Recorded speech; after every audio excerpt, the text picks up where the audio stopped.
language and English language users. Let us start it,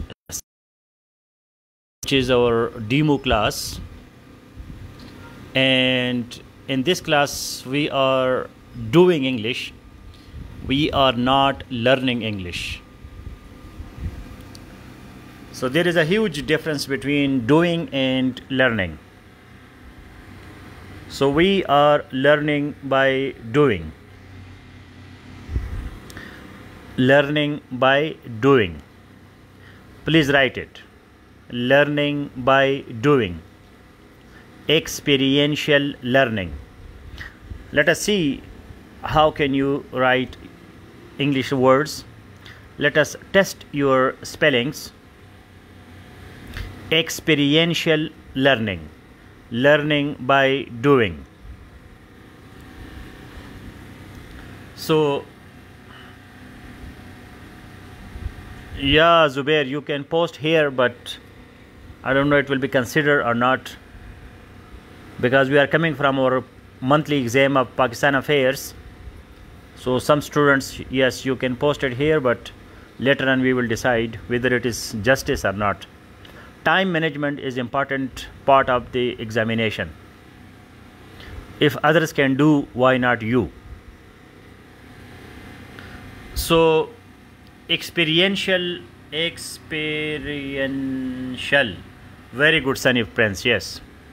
Experiential learning is learning by doing. So we learn and we do, and we do and we learn. So today this class, everybody must be involved, because this is class. Class means that it is student centered.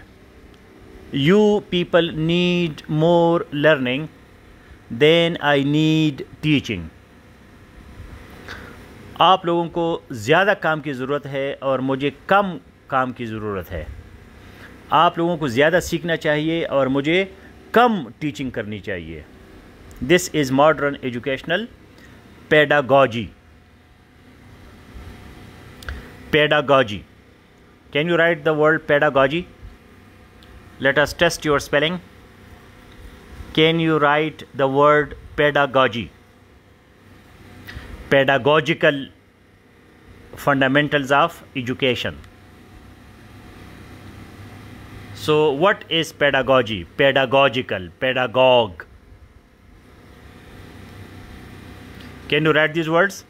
Pedagogy, pedagogue, pedagogical. Because today vocabulary is also one of our topic. So we are learning by doing, experiential learning. Pedagogy, pedagogical.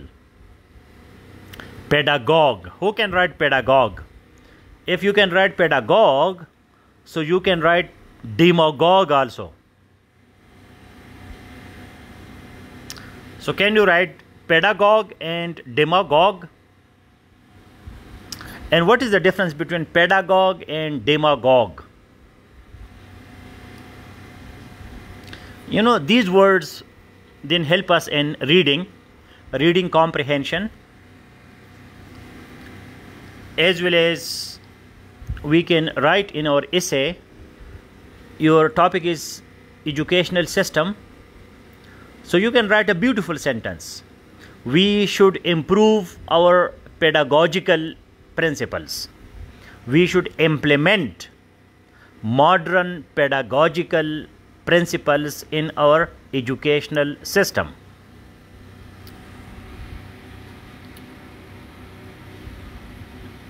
So pedagogue is not so negative word. Pedagogue means a person who is expert on pedagogy. Demagogue means a politician who plays with his words or her words and playing with the sentiments of people.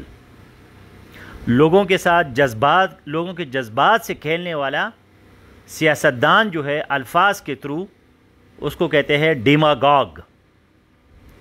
मतलब बड़े बड़े बातें करना और अमल में कुछ नहीं करना, इसको कहते हैं डेमागॉजी.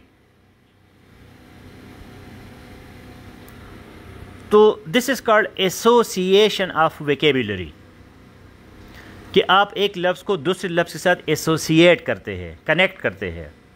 आपने पेडागॉग सुना तो एकदम से आपका एंटीना ऑन हो गया, यार मैंने डेमागॉग भी सुना था। तो डेमागॉग पॉलिटिशियन के लिए, सियासतदान के लिए, पेडागॉग जो है वो टीचर के लिए। Pedagogy means the science of teaching.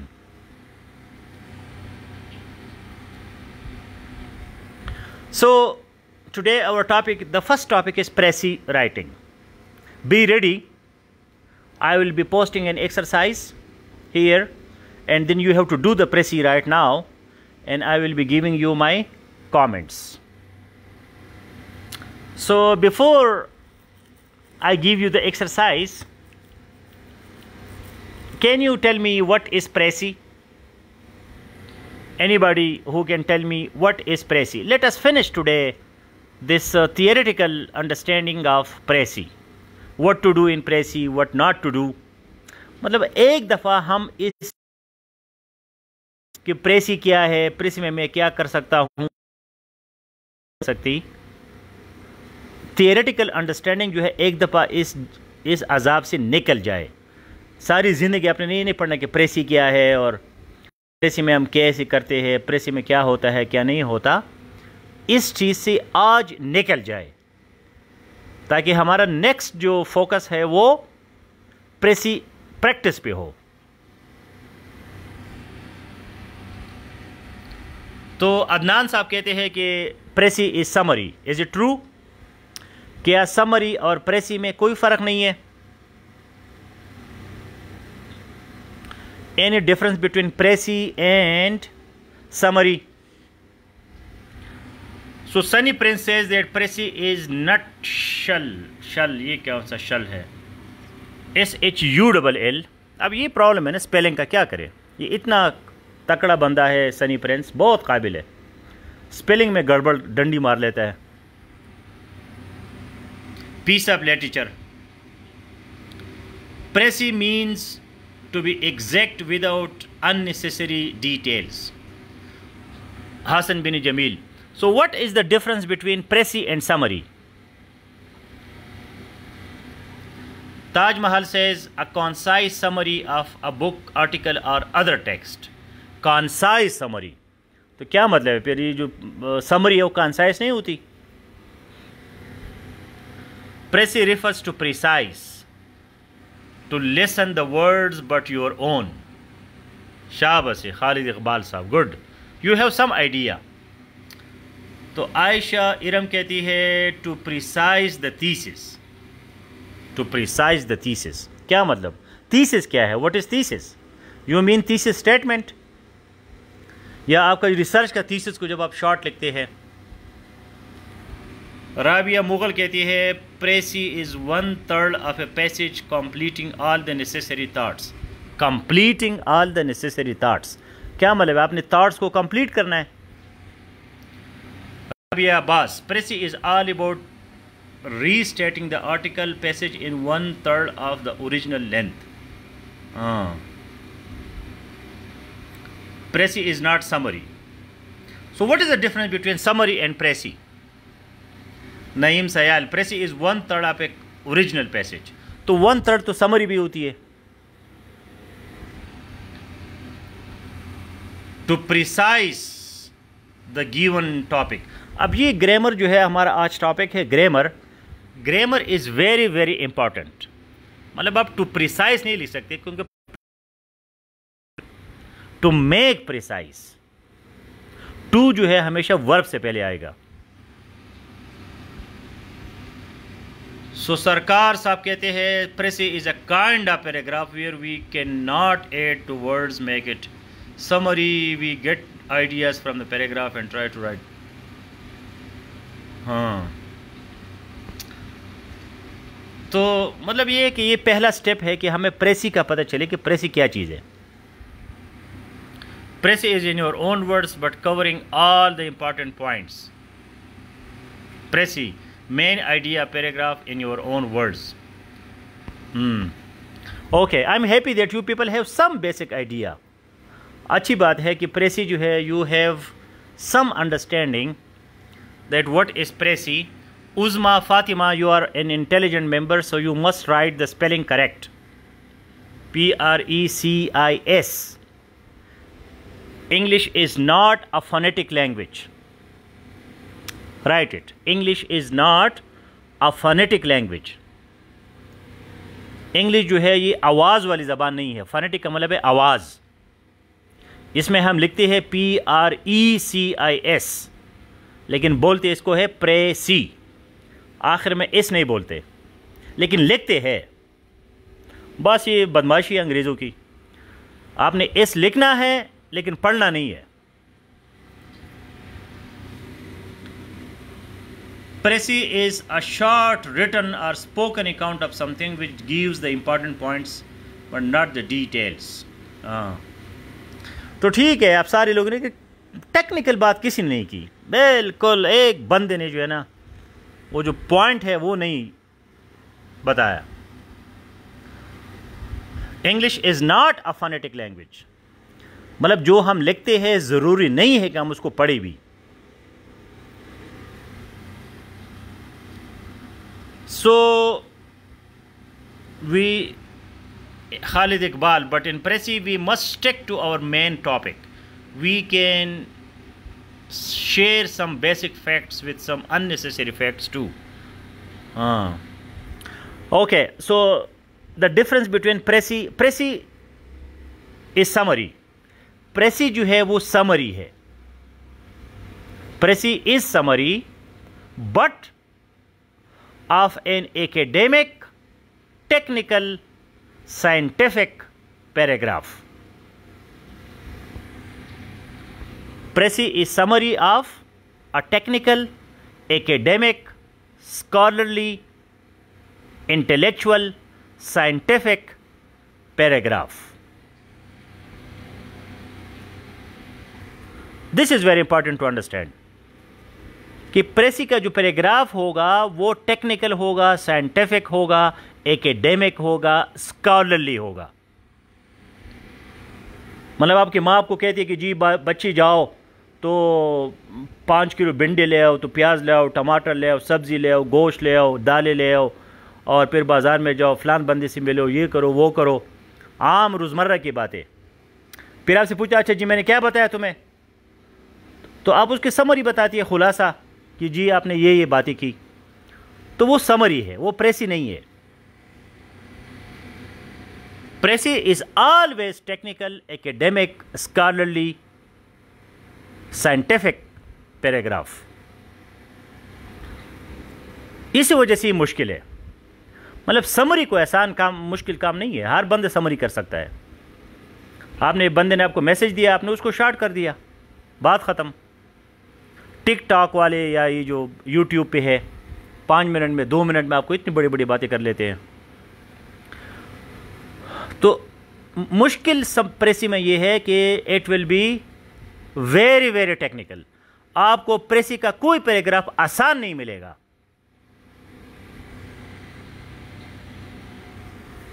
मतलब कोई भी पैराग्राफ जो हो आसान आम जबान में नहीं होगा. ये नहीं होगा जी morning walk my best friend, so Salim Khan is my best friend and we go early in the morning and we go for a walk. मतलब इस तरह की ज़बान नहीं होगी. वो होगी technical, philosophical, intellectual, academic, scientific. तो आप मेंटली तैयार रहिए कि प्रेसी का पैराग्राफ जो है वो मुश्किल होगा, आसान नहीं होगा. Because Presi is technical. It is basically related to research. Philosophy जो है वो डीप चीज़ होती है, डीप. वो आम बातें नहीं होती, आम बंदे के दिमाग से गुजर जाती है, पता नहीं ये क्या कह रहा है. क्योंकि पाकिस्तान में हमारा तालीम जो है वो सरसरी है. वो जो है वो शलवार में वो जो रखते हैं छोटे छोटे गाइड्स शलवार की जीबों में. टेलर को कहते हैं जी 2 जीब बनाओ. क्यों? मैंने इसमें माल ले जाना है एग्जामिनेशन हॉल. अब वो छोटी छोटी चीज़ों वाले, पॉकेट वाले, वो नहीं कर सकते. फिर प्रेसी को फेल हो जाते हैं. CSS में प्रेसिंग कंपोजिशन में 95% लोग फेल हो जाते हैं. वजह क्योंकि प्रेसी है टेक्निकल. वो फिलासॉफिकल, उसका कोई भी पैराग्राफ जो फिलासॉफिकल होगा, साइंटिफिक होगा, वो तो हमारे बस की बात नहीं है। ओरिजिनल उसको लिखना पड़ेगा, अपने अल्फाज में लिखना पड़ेगा। मैसेज वही है, अल्फाज आपके हैं। अब ये एक पाकिस्तानी स्टूडेंट की बस की बात नहीं है, न वो नकल मार सकता है वहां, क्योंकि वो चीज है ही नहीं कहीं। तो इस वजह से लोग इसमें फेल हो जाते हैं, इस वजह से इसको डीप जाना पड़ता है। So now what are the qualities of a good precis? A good precis, इसकी क्या क्वालिटीज होंगी? Number 1, clarity. लैंग्वेज उसको क्लियर है, क्लैरिटी। आपके माइंड में भी कोई चीज आ जाए, qualities of a good precis, तो क्लैरिटी जो है वो इंपॉर्टेंट है, क्योंकि आपने बंदे का ओरिजिनल मैसेज पहुंचाना है। You have to convey the original message. और शॉर्ट फॉर्म में, समराइज फॉर्म में है वो मैसेज टेक्निकल, फिलोसॉफिकल, तो उसमें आप मजीद एम्बिग्विटी नहीं कर सकते। नो एम्बिग्विटी, मतलब वो ऑलरेडी टेक्निकल है और तुम भी उसको खामखा वो 30 मार खानी करते हो, अपना प्रोफेसर बनते हो। So clarity is very very important. Simplicity, clear, direct language. Clarity means getting your message across so that the receiver can understand what the writer is trying to convey. अब मेरे इस लेक्चर में clarity होनी चाहिए। जो message मैं आपको पहुंचाना चाहता हूं, आपके मोटे या पतले दिमाग में बैठ जाए। आपके कान में अगर कोई मेल है, उस मेल को मैं पढ़ो और मेरे अल्फाज अंदर चले जाए, आपके दिमाग में समझ आ जाए। Clarity, this is called getting your message across. Clarity का मतलब है गेटिंग योर मैसेज अक्रॉस। अब हमारे लोग बड़े कम्युनिकेशन में बहुत हम गरीब, पुअर है, नहीं कर सकते कम्युनिकेशन। यस, नो, जी, जनाब, कभी मुंह उठाया, कभी खामखा शक्ल बनाई, मतलब अल्फाज तो हमारे मुंह से निकलती ही नहीं है। हमें बताया जाता है साइलेंस इज गोल्ड, खामोशी बेहतर है, आराम से बैठो, किसी के काम में काम मत रखो, छोड़ो। अब ऐसी कल्चर में how can you get your message across? Comment ना करो जी, आराम से बैठो। नईम खान गुस्सा होगा तो तुम्हारे फायदे के लिए होगा ना।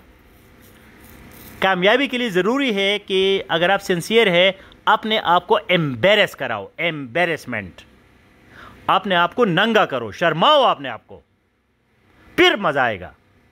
अगर बच बचाओ के चक्कर में होंगे कि भाई मैं बच जाऊं, किसी की नजरों में ना आओ, तो ऐसी सारी जिंदगी रहोगे। सो एम्बेरस योर सेल्फ, अपने आप को एम्बेरस करो, लिखो, कमेंट करो, अप्लाई योर माइंड। जो बंदा अपने आप को एम्बेरस करता है वो कामयाब हो जाता है, उसमें फजूल किस्म की शर्म हया नहीं होती। So getting your message across, that is clarity, very essential, clear and understandable, no ambiguity, simple language, simple structure। क्योंकि ऑलरेडी जो है प्रेसी, जो ओरिजिनल पैराग्राफ है वो टेक्निकल है, फिलोसॉफिकल है, वो डिफिकल्ट है। Number 2 is correctness. आपने मैसेज देना है, so your message must be correct. No misspell words, no spelling mistakes, no mistakes in facts and figures, no mistakes in punctuation, no mistakes in grammar and structure. Otherwise you are going to irritate the examiner. Number 2 point क्या है precis में? Correctness. और ये सारी चीजें grammar and composition में apply होती है, सिर्फ प्रेसी में नहीं। no spelling mistakes, facts and figures, punctuation, grammar, structure. Otherwise you are going to irritate examiner. हंसता है एग्जामिनर की, इसको देखो CSS बनने आया है, एक कमेंट एक सेंटेंस नहीं लिख सकता और कहते मैं CSP बनूंगा. So no excuse for mistakes. क्योंकि एग्जामिनर आपके साथ डायरेक्ट नहीं होता. आप उसको नहीं बताए ओ जी तो मैंने तो आज लस्सी पी थी, तो मेरे बेंस ने आज दूध नहीं दिया तो इस वजह से मैं चाय नहीं पी सका. वो जी टाइपिंग मिस्टेक है, मेरे कलम में स्याही नहीं थी तो ये हो गया तो वो हो गया. वो आपके एक्सक्यूज सुनता ही नहीं है, उसको नहीं पता कि तुम किस हालात में थे. So no chance of mistakes. अभी अब जब मैं आपको एक्सरसाइज दे रहा हूं, आपने करना है तो करेक्टनेस, क्लैरिटी याद रखना. Number 3 is objectivity. Number 3 is objectivity. Objectivity means say no to your feelings, opinions, personal bias. BIAS. BIAS bias का मतलब है 22-23, इसको बोलते 22 है, 22-23-24 लिखती है BIAS. अब ये इंग्लिश की बदमाशी है. मतलब इसको तुम बियास क्यों नहीं बोलते? नहीं जी, बोलेंगे 22, BIAS, लेकिन लिखेंगे BIAS, बोलेंगे 22. 22 मीन्स नो प्रेजुडिस, तासुब नहीं. हो सकता है ओप्रेसी जो है, आपके वालिद साहब जो है बहुत बड़े प्रोफेसर थे और आपके वालिद साहब के खिलाफ ओप्रेसी का पैराग्राफ आ गया कि आपके वालिद साहब बड़े जो है ये थे वो थे, लेकिन आपकी फीलिंग्स, ओपिनियंस, तासुब बिल्कुल आपने कंट्रोल करना है. ऑब्जेक्टिविटी आपके मज़हब के ख़िलाफ़ है, आपके फ़िरक़े के ख़िलाफ़ है, आपकी सोच के ख़िलाफ़ है, आपने ठंड प्रोग्राम रखना है, कोई जज्बात का इजहार नहीं करना. ऑब्जेक्टिविटी, इसको कहते हैं ऑब्जेक्टिविटी. ऑब्जेक्टिविटी का मतलब ऑब्जेक्ट पे नज़र रखना, अपने सब्जेक्ट पे नहीं. सब्जेक्ट कहते हैं दिमाग को, ऑब्जेक्ट कहते हैं चीज़ को. सब्जेक्ट क्या है? दिमाग. ऑब्जेक्ट तो ऑब्जेक्ट है, मतलब आपके दिमाग में तो क्या क्या चल रहा है इस वक्त. आपके दिमाग की जो सब्जेक्टिविटी है, आपको भूख लगी है, आप थक गए हैं, आपको पानी पीना है, आपने जो है पत्नी किसी माशूक के गम में आप बेजार है, गम हिजरान में जो है आप गम हिजरान के आतश में, आग में आप जल रहे हैं, वो आपका अपना मामला है. ऑब्जेक्टिविटी ये है कि नईम खान को सुनो, इधर ही अपने दिमाग को रखो, छोड़ो आपके जो अपने ज़ाती ख्यालात है. ऑब्जेक्टिविटी इसका मतलब ये है कि प्रेसी में आपने अपने जज्बात का इजहार नहीं करना कि नहीं जी मैं तो एग्री नहीं करता, नहीं जी ये तो ऐसा नहीं है वैसा है. और नेक्स्ट जो है वो क्या है? कोहेरेंस. नंबर 4 क्या चाहिए? कोहेरेंस. कोहेरेंस का मतलब क्या है? द एबिलिटी टू प्रेजेंट वो जो ऑब्जेक्टिविटी है वो है to present your views uncoloured by feelings, कि उसमें फीलिंग्स ना हो. कोहेरेंस का मतलब ये है logical and clear interconnection of ideas. Number 4 is coherence. Coherence means logical and clear interconnection of ideas. जो आपके आइडियाज है उसमें कनेक्शन हो, इंटरकनेक्शन, लॉजिकल हो, इंटर रिलेटेड हो. मतलब ये नहीं कि आपने एक बात की फिर जंप लगाया दूसरी बात की. No confusion. should be well netted, KNITTED, well netted. जिस तरह का बनियान नेटेड करते हैं, अगर बनियान में एक भी धागा इधर उधर हो तो बुरा लगता है. So coherence. And number 5 is completeness. Completeness of message, completeness of original paragraph. No, original paragraph को तो आपने शॉर्ट करना है, मैसेज कंप्लीट हो। And number 6, conciseness. ये तो बेसिक रिक्वायरमेंट है, वो तो बिल्कुल कॉन्साइज। तो इसमें आपकी हो गई जी 1 2 3 4 5, ये आपके जो है 5 C's हो गए। कोई मुझे लिखता है कि 5 C's कौन से हो गए? प्रेसी के लिए आपके पास 5 C होनी चाहिए। कंसाइज का मतलब है प्रिसाइज, अननेसेसरी डिटेल्स नहीं हो, फीवेस्ट पॉसिबल वर्ड्स हो। तो 5 C's कौन कौन से हो गए? हाँ जी, 5 C और एक O। अपना एक्रोनिम बनाओ। Clarity, correctness, coherence, completeness, conciseness. ये 5 C's हो गए। एक O हो गया तो आपने क्या कहना है? कू। इतनी C's और एक O।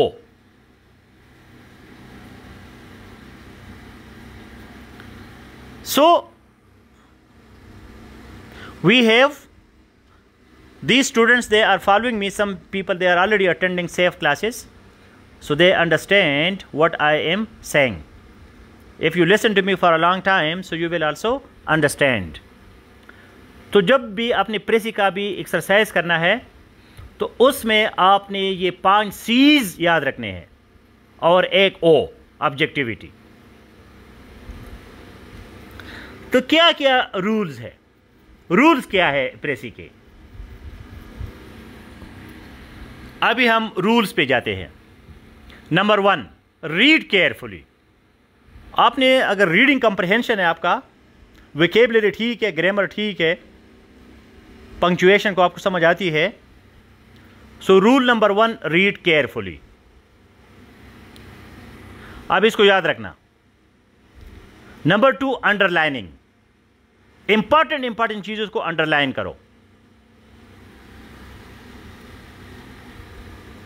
Number 3, outline. आपने एक आउटलाइन बनाओ, अगर टाइम है तो कागज पे बनाओ, नहीं है तो दिमाग में बनाओ आउटलाइन, कि भाई क्या क्या मोटी मोटी बातें क्या है इस पैराग्राफ में।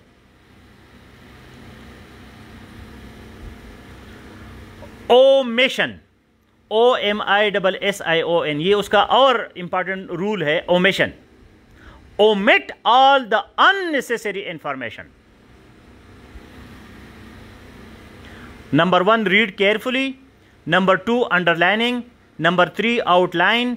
Number 4, omission. आपने अननेसेसरी इंफॉर्मेशन ओमिट करनी है, इंपॉर्टेंट पॉइंट्स नहीं।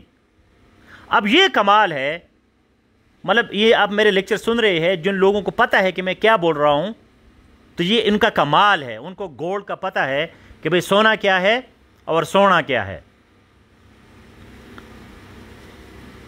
साइज मतलब 1/3 कम से कम होना चाहिए, 1/3 से ज्यादा, 1/3 से कम नहीं। अगर 100 वर्ड्स है एक लाइन में, आपने जल्दी जल्दी उसके लाइन गिनने हैं। पैराग्राफ के कितनी लाइंस है? मसलन 10 लाइंस है, एक लाइन में कितने वर्ड्स है? 10 मल्टीप्लाइड बाय 10, 100 वर्ड्स हो गए। 100 डिवाइडेड बाय 3, 33। तो आपका जो साइज है दैट शुड बी 33, 30, 35 तक गुंजाइश है, 36 तक। लेकिन 40 भी गलत है और 25 भी गलत है। तो जैसे आप पैराग्राफ देखें, उसका नंबर ऑफ वर्ड्स मालूम करें। नंबर ऑफ वर्ड्स का मतलब है number of lines multiplied by number of words in each line. Her line में कितने वर्ड्स है और कितनी लाइंस है।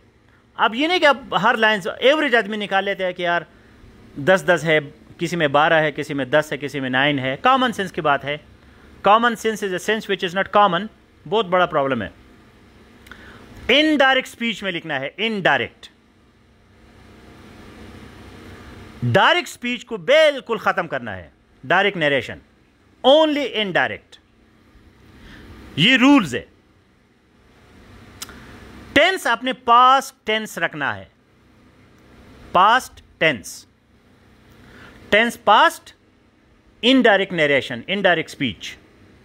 हां, कॉमन सेंस की बात यह है कि भाई अगर कोई यूनिवर्सल ट्रुथ है, sun rises in the east, कि सूरज जो है वो मशरिक से निकलता है, तो ये तो आप पास्ट टेंस में नहीं ले सकते कि भाई सन रोज इन द ईस्ट, कि कल तो मशरिक से निकला था, आज का नहीं पता कि क्या होगा।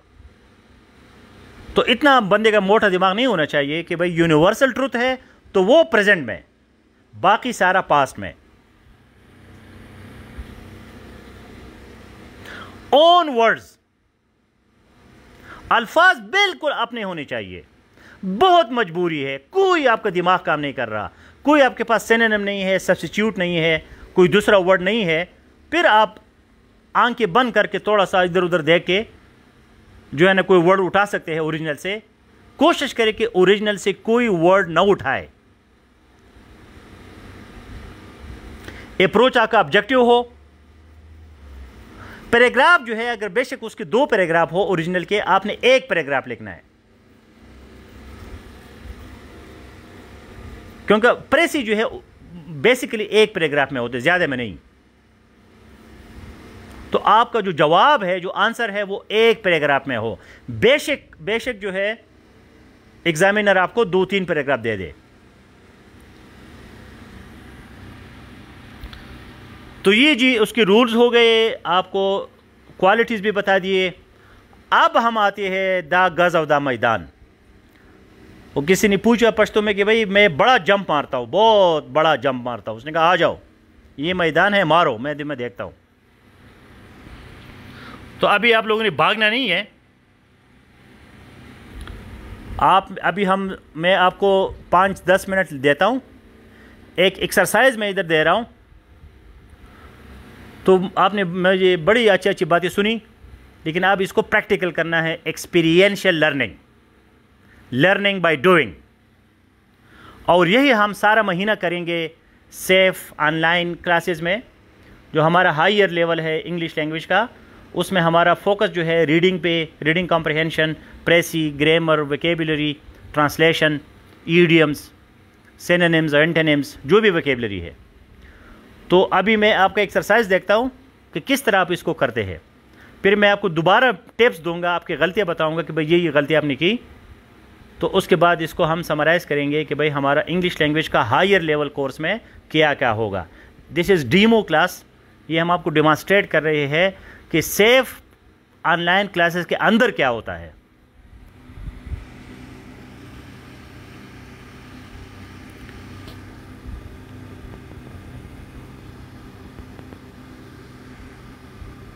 So I am posting Pressy exercise. Did you see the Pressy exercise? Please like it. जो लोग बिल्कुल नहीं कर सकते, बिल्कुल पैदल है, निकम्मे, गरीब, मस्कीन मेरे ज़रा, तो वो खैर दे कि बाकी लोग कैसे कर रहे हैं और फिर मैं उनकी करेक्शन कैसे करता हूँ। भागना नहीं है, हमारा 1 घंटा है, 15 मिनट आवर है। You have 5 minutes, 5 to 10 minutes.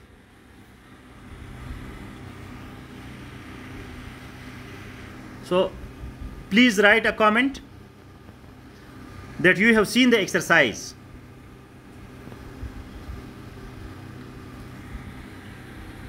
If you have seen the exercise, please write a comment.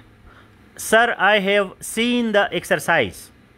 I have posted the exercise in the comment box. 1-2 people should write to me. Did you see the exercise? If you have seen the exercise, so tell me, sir, I have seen the exercise and I am doing it.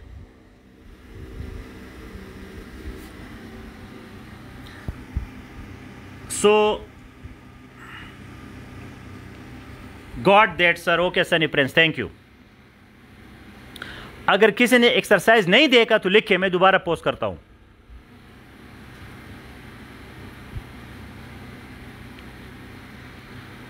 Sir I have seen the exercise, okay thank you. अब याद रखिए कि भाई 5 seize कौन से थे, एक ओ क्या था, रूल्स क्या थे। मतलब पहला रूल ये था कि read carefully, underlining, outlining, omission, size, indirect speech, tense. अच्छा, पर्सन जो है थर्ड पर्सन में आपने लिखना है, third person usually, it, he, she, it में लिखना है, यू, आई यूज नहीं करना, आई या यू यूज नहीं करना।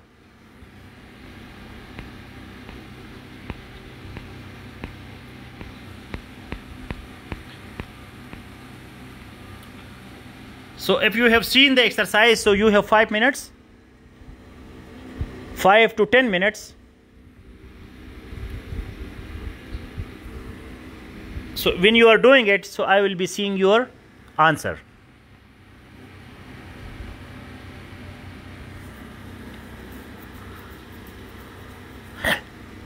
And you have to give a title also. इसका आपने एक टाइटल भी देना है।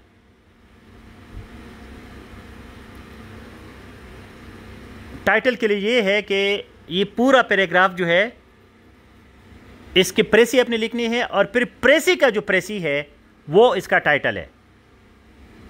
एक वर्ड में या एक फ्रेज में, सेंटेंस में नहीं, 1 वर्ड, 2 वर्ड्स, 1 फ्रेज, आपने इसका टाइटल भी लिखना है।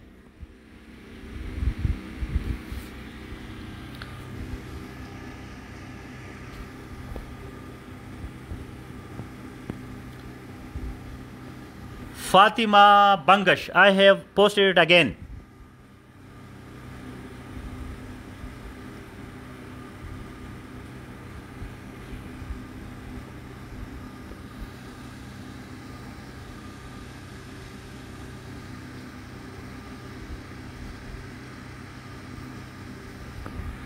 जिसने एक्सरसाइज नहीं देखी वो लिखे, मैं उसी को रिप्लाई करता हूं।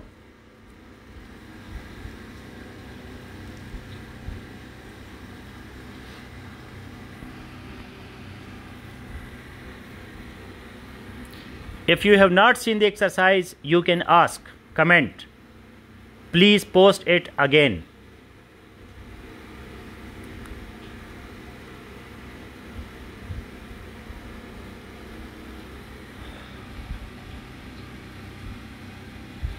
Meanwhile, if you have any questions, so you can ask. I am reading your comments.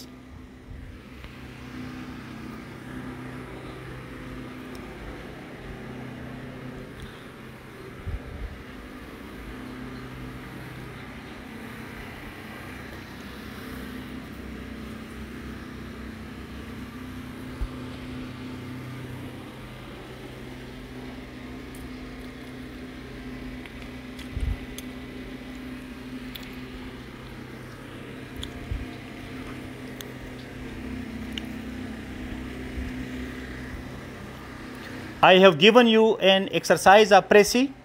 You have 5 to 10 minutes. Once you complete your Prezi, so type it, post it.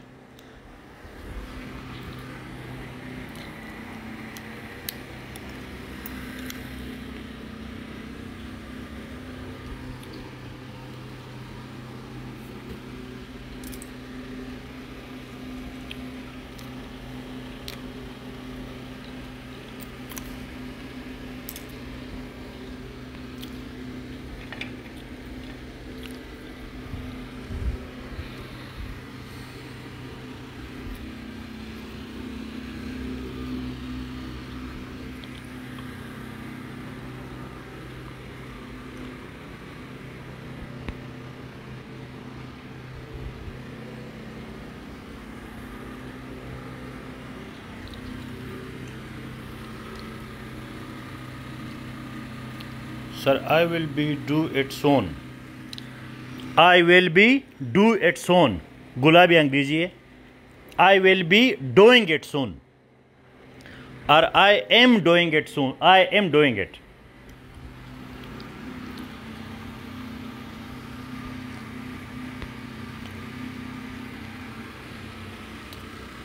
सोलारे Batool, teaching is the noblest professions. अब आपका पहला sentence गलत है। Teaching is the noblest professions.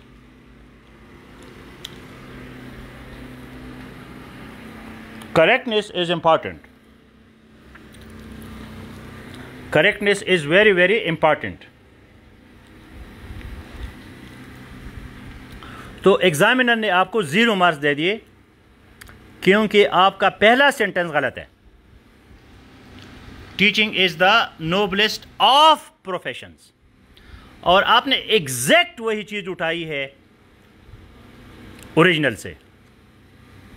इस वजह से लोग समझते हैं कि मैंने पेपर कर दिया, लेकिन उनको 0 मार्क्स मिलते हैं।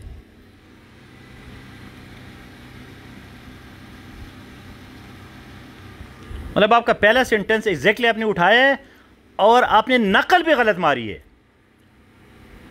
मतलब नकल भी सही नहीं किया, ऑफ को आपने उड़ा दिया है। आप समझती है कि भाई मैंने ऑफ उड़ा दिया तो ये मेरी वर्डिंग हो गई, तो आपने उसको ग्रामेटिकली इनकरेक्ट कर दिया। तो आपके 2 जुर्म हो गए।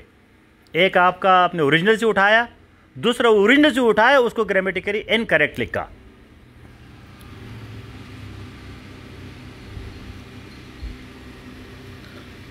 Abdullah Khalid, teaching is noble and sacred profession which propagate manners and good character in youth. A person who hold high values can only include such traits in his pupils. मतलब teaching is noble and sacred profession.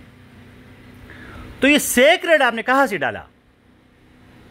आपको बताया गया था कि आपने तरफ से आपने कुछ नहीं डालना।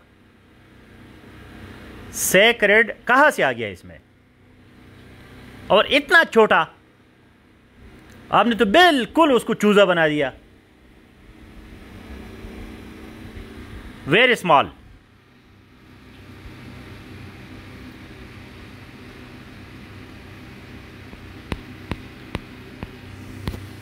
Very short.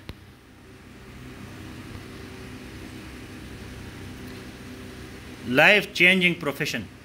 फिर आपका टीचर को क्या मिलता है टीचिंग से? आपने तो ये बताया कि टीचर स्टूडेंट्स को देता है, टीचर को क्या मिलता है?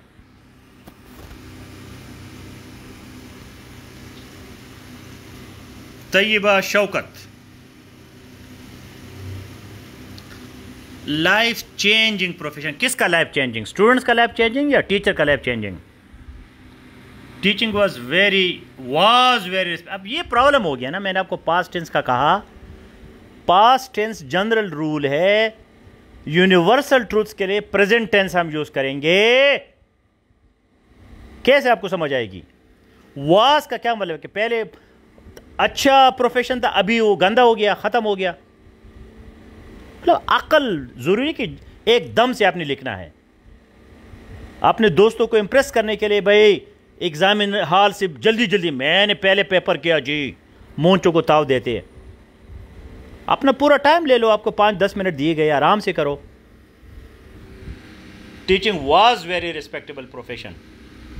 मतलब मजीद पढ़ने की जरूरत ही नहीं है, पहले सेंटेंस गलत है।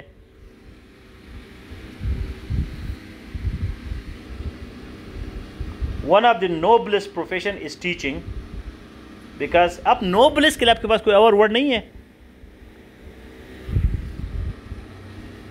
आपने नोबलेस्ट को क्यों उठाया? अदनान मोहम्मद साहब, the teacher is responsible to develop character of children. Other than that a teacher may grow in age but always young in spite. वही वर्डिंग आपने उठाई है, वही चीज़ है एग्जैक्टली, थोड़ा सा आगे पीछे करके। मतलब प्रेसी में आप पाकिस्तानी जुगाड़ नहीं कर सकते, आप एग्जामिनर को धोखा नहीं दे सकते कि एक सेंटेंस ऊपर से उठाया, एक दरमियान से उठाया, एक और उठाया, प्रेसी बन गया। नहीं यार, इसको पढ़ो केयरफुली, इसका जो मैसेज है वो अपने वर्ड्स में मुझे बताओ। सिंपल सी बात है।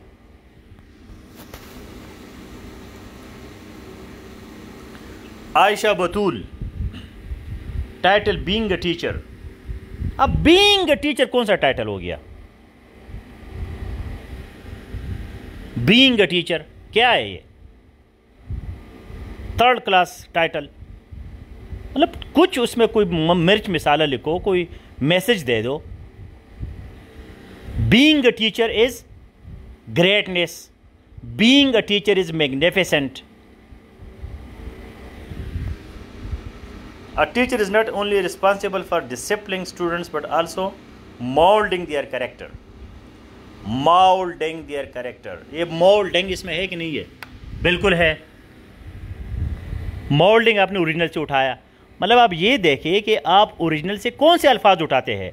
आप ओरिजिनल से अल्फाज नहीं उठा सकते, आप ओरिजिनल से सिर्फ मैसेज उठा सकते हैं बस। अगर बहुत मजबूरी है फिर उठा लो।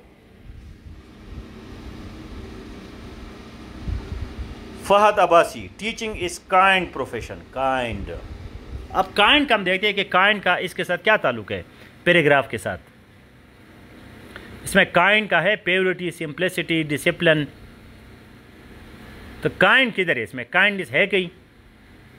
मतलब आपका टाइटल जो है वो पैराग्राफ के साथ मिलना चाहिए। अब अगर पैराग्राफ में काइंड है तो ठीक है कि टीचर बड़ा काइंड होता है। मैं तो कम से कम काइंड नहीं हूं, मैं तो आपको सच बताऊंगा कि भाई गलत क्या है और ठीक क्या है। आपको लॉलीपॉप, चॉकलेट और मीठी गुलियां नहीं दूंगा। The teacher is only the one. अब क्या आपको द आर्टिकल्स के क्या शौक है आपको? फहद अब्बासी साहब, इतना ज्यादा द लिखने की क्या जरूरत है? क्या प्रॉपर नाउन है टीचर? जब ओरिजिनल में लिखा है ए टीचर तो आप द टीचर क्यों लिखते हैं? क्या इसकी जरूरत क्या है?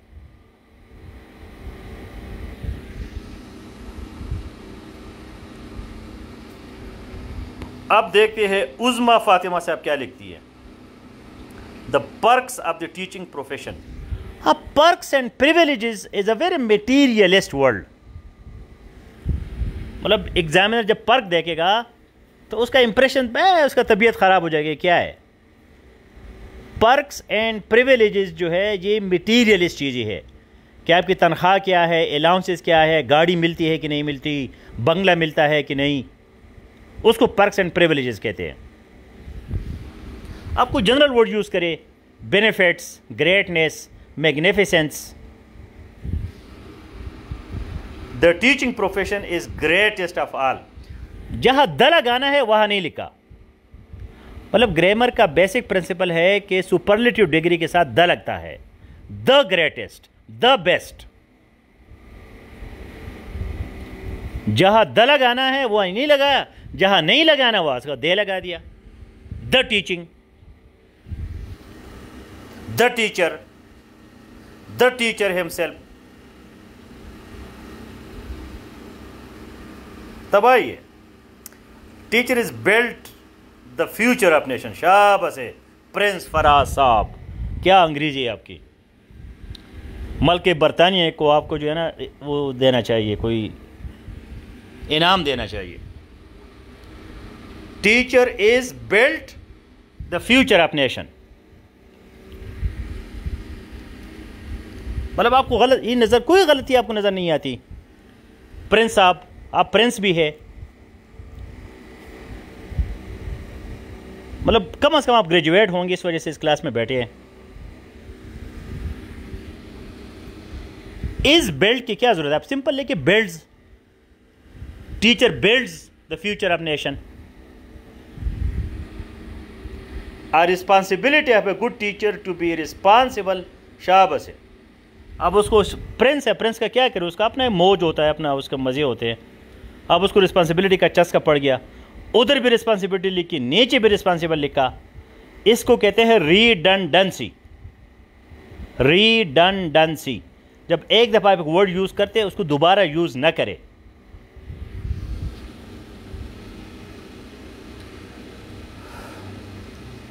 Hasnain Attar, the author said. शाबाश, द अतर सेड। प्रेसी में आपने ये नहीं लिखना कि द अतर सेड और द राइटर सेड और अकॉर्डिंग टू द राइटर। बी लव सकते प्रेसी में। द अतर सेट जो है ये आपने बाहर से मिला दिया, ज़रूरत ही नहीं है, अननेसेसरी। यही हमारा काम होगा पूरा महीना जो है सेफ में, दिमाग मेरा आप लोग खाएंगे।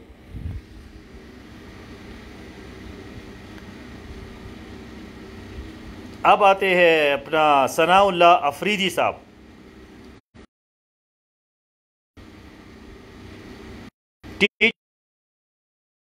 Regarding promotion of students to be built to be शाबाश, टू बी बेल्ड। करेक्टनेस जो है वो इम्पॉर्टेंट है प्रेसी में हमने करेक्ट अंग्रेजी लिखनी है। Khalid Iqbal, the condition of a spiritual father in the society. शाबाश, इतना भी मीठी होने की ज़रूरत नहीं है। स्पिरिचुअल फादर मतलब ये अंग्रेज़ी का पैराग्राफ है, ये हमारा कोई गांव में जो है ना पेड़ के नीचे बैठे हुए वो नहीं है लोग के खामखा जज्बाती बातें करते हैं। स्पिरिचुअल फादर कहाँ से बन गया? टीचर है। मतलब एग्जाजरेशन नहीं कर सकते आप, मुबालिगा नहीं कर सकते, हद से आप नहीं गुजर सकते, आराम से ठंड ऑब्जेक्टिविटी। तो know about unknown known as learning. शाबाश, बड़ा पे आप सेफ में आप आए हैं कल, बहुत बड़ा चौक आपके लिए देखना होगा कि आपको हम खाम खाप के पर काटे।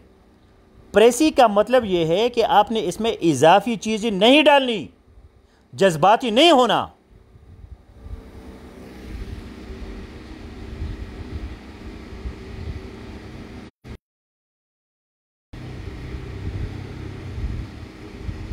हा Sunny Prince, teaching responsible enough to formulate. ये कौन सी अंग्रेजी है? Teaching responsible enough to formulate personality of the pupils, civics, quality, thinking, expression. क्या यार बकवास है ये सारा। मतलब प्रेसी जो है सिंपल, आप उसका मैसेज लिख के, आप इतने कलाबाजियाँ इसमें डालने की क्या जरूरत है?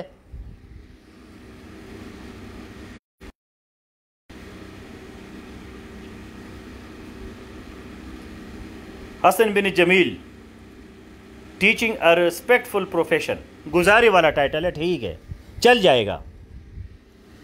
Teaching a noble profession has of the heavy responsibility with it.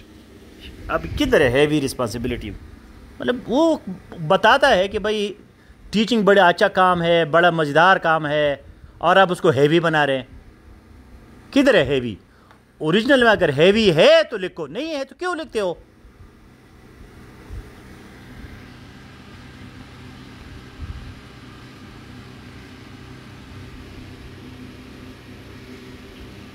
Taj Mahal. अब आयशा खान ने स्टूडेंट का भी स्पेलिंग गलत लिखा है, स्टूडेंट का स्पेलिंग गलत है।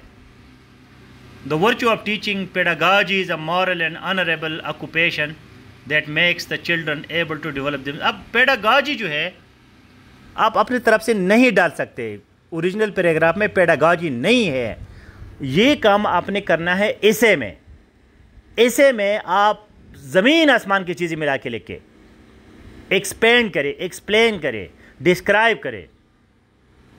लेकिन प्रेसी में आपने बिल्कुल शॉर्ट, सिंपल, कॉन्साइज, नेचुरल होना है। तो पेडागॉजी डालने की कोई जरूरत नहीं थी।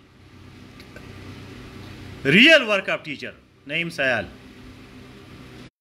Teacher who has performed multiple work, who has performed. बस आप दुनिया से टीचिंग खत्म हो गई।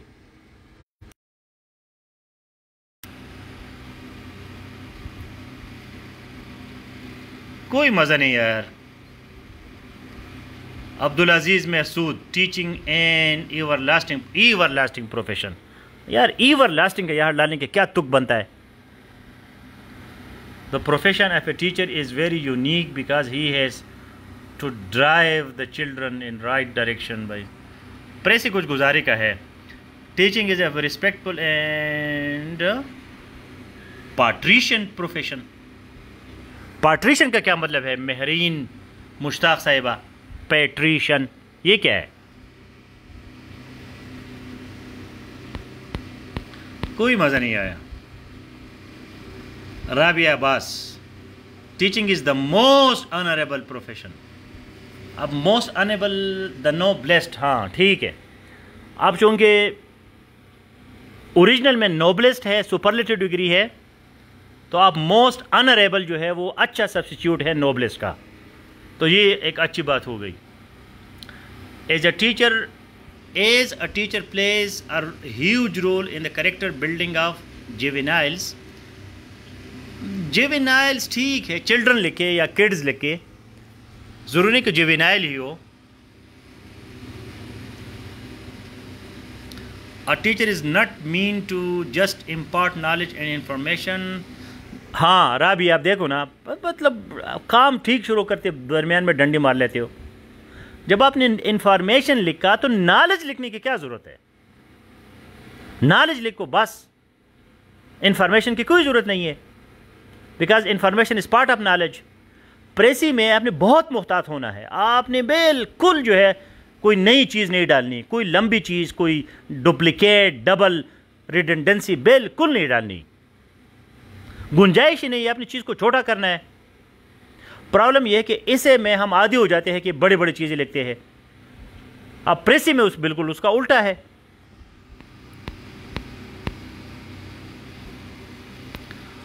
तो इसका जो है प्रेसी क्या होगा? अब मेरे अल्फाज सुने, लिख के उसको टाइप करें जल्दी जल्दी। मतलब क्या अपने लोगों की गलतियां क्या गलतियां है? वही गलतियां है जो हमने आपको पहले बता दिए, 5 C और 1 O का, और कुछ लोग जो है रूल्स के खिलाफ गए।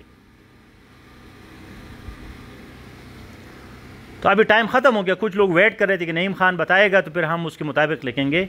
इतनी चालाक मत बनो। तो अब ये सुनो precis summary. Teaching is the most honourable profession. A teacher himself leads a simple, pure and disciplined life, can build character of children and make them good-mannered citizens. Along with this, he also remains young, because he या she forgets the anxiety of domestic anxieties because of the great company of young people।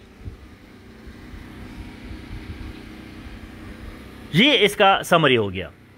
इस summary में प्रेसी में basic चीज़ ये है कि teacher क्या करता है, टीचर क्या कंट्रीब्यूट करता है या करती है, और टीचर को क्या मिल जाता है। So teaching is the most honourable profession.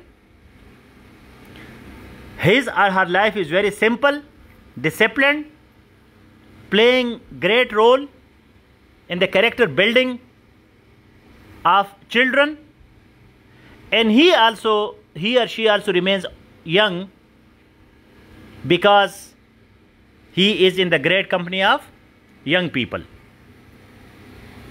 ये इसका मेन मैसेज हो गया। अब ये आप लोगों की गलती नहीं है, प्रेसी writing is a very very difficult task. ये आसान काम नहीं है। It needs a lot of practice, a lot of practice. So we will continue this practice in safe online classes for the coming month. If you have any question, so go ahead. I am available now for 5 minutes for your questions. This was a demo class. We will be doing the same, introducing the topic, giving you tests. Today I gave you the test in the live session. Sometime we can give you the test without live. We will be writing the paragraph and then you are supposed to make the précis of it, which will be then later checked. अब ये live में थोड़ा सा आप पे pressure भी होगा, लोग भी देख रहे हैं सारे, हमें तो बड़े अपनी इज़्ज़त हया का बड़ा ख्याल होता है। तो ये ख्याल नहीं होता कि मैं अंग्रेज़ी का 2 जुमले नहीं लिख सकता, वो शर्म नहीं है। शर्म ये है कि लोग क्या कहेंगे।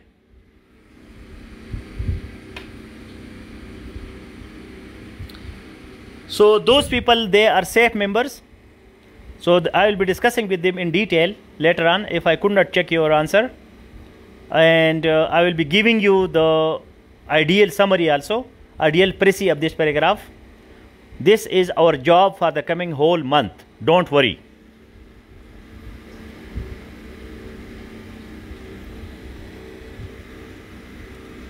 अगर मैंने किसी का नाम नहीं लिया या किसी का नहीं पढ़ा तो आपको खुद अंदाज़ा हो गया होगा कि क्या मेरी गलती है। मतलब एक पैराग्राफ जो है वो आपकी रियलिटी को जज नहीं कर सकती।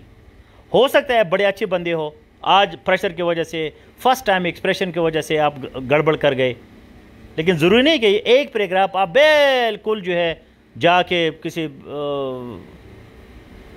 चर्च पिए या दारू पिए या नस्वार डाले कि बस यार मैं तो ख़त्म हो गया हूँ, मुझे तो कुछ नहीं आता। नहीं, this is the start, this is the beginning.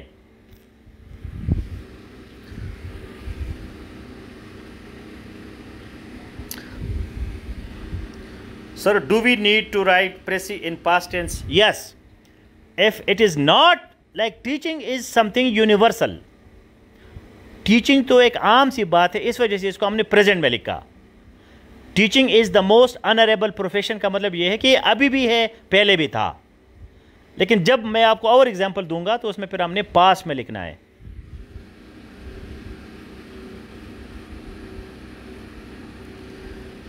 Is cramming up high level and difficult vocabulary good for CSS exam? No.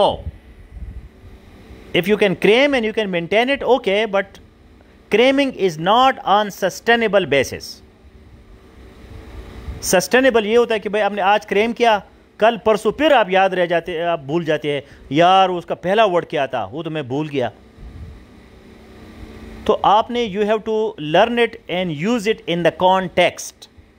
इसके लिए आपने कॉन्टेक्स्ट बनाना होता है ताकि वो चीज़ क्रिएटिवली आपको याद हो जाए, मैकेनिकली नहीं।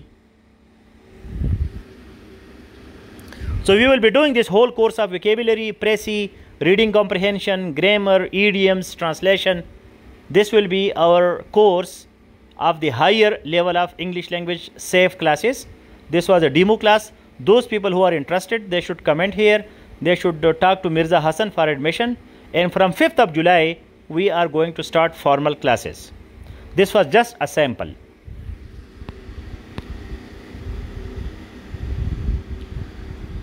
What is indirect speech? Syed Shayan Ali Shah, मतलब सैयद भी है, फिर शायान भी है, फिर अली भी है, और फिर दोबारा भी शाह है।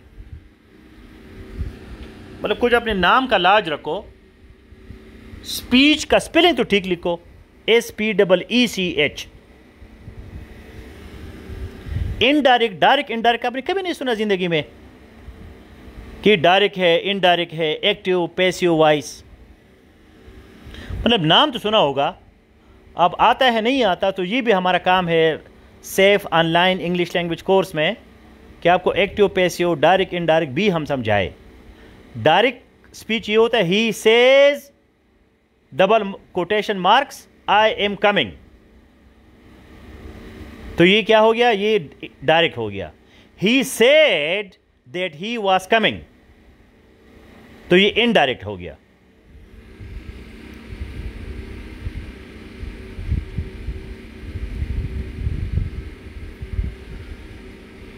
The title should be teaching the most honorable profession, magnificent profession.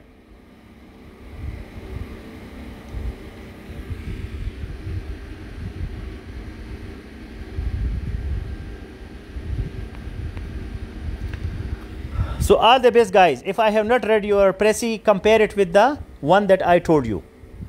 You yourself should learn. Don't be reactive, be proactive. खुद जो है आपको फील होना चाहिए कि आपकी गलती कहाँ है, और एक पैराग्राफ पे अपना पूरा फैसला न करें। एक पैराग्राफ जो है that is just a sample, a specimen, a model, a demo, it is just demonstration, it is not reality. हो सकता है किसी और सिचुएशन में आप इसे बेहतर कर सके।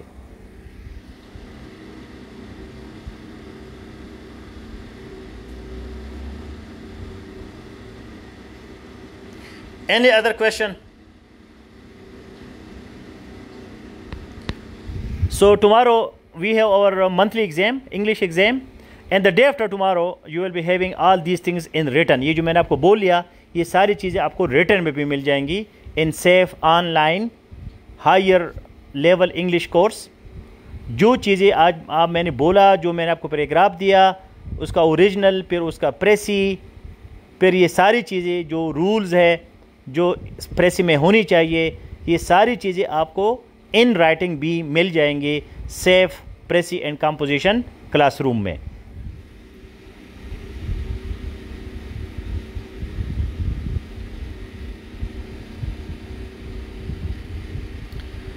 तो राशिद मिनहाज शाहीन साहब कहते हैं डोंट बी रिएक्टिव मत बनो।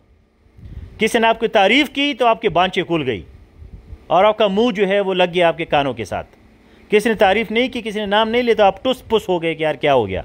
अंदर की सेटिस्फेक्शन ज़रूरी है and that is called proactive. Don't be reactive, be proactive. Trust in your self, enjoy your self. किसी दूसरे बंदे ने आपकी तारीफ़ की तो आप खुश होते हैं, कोई नहीं करता तो आप नहीं होते। This is not good. Proactive people जो है दे टेक इनिशिएटिव, वो खुद काम करते हैं, मज़ा आता है उनको काम में, उनको खुद पता होता है कि where is my problem, where is the solution.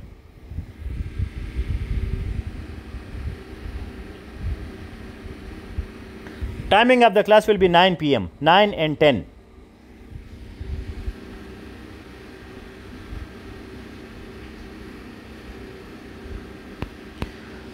So all the best guys. Those people who are safe members, they should not worry if I have not checked their pressy. This will be our work the whole month. सारा महीना हमारा यही काम होगा. So you will be get tired.